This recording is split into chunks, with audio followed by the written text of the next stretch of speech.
But what he used was this rather lovely glittery silver paper.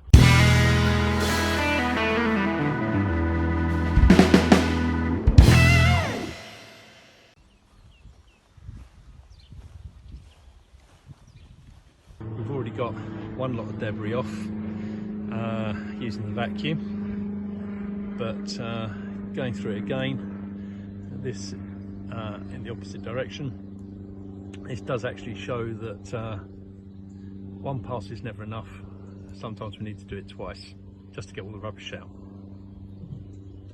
Okay, so here we are on this lovely lawn again, having scarified it twice, having vacuumed it and having gone over it with a lawnmower to cut off most of the stems.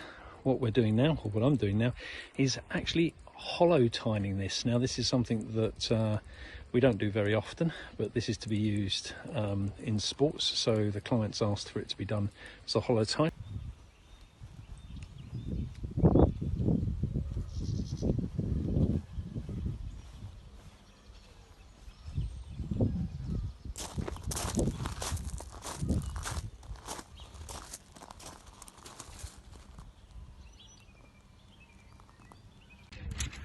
So at this lovely garden here, which we scarified, aerated, put some top dressing down and reseeded, having dressed it.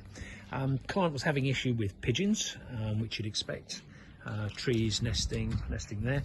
But what he used was this rather lovely glittery silver paper, which he cut in strips, put across the garden on various places on poles, and it kept the pigeons away. And consequently, what we've got is a lovely dark green lush lawn,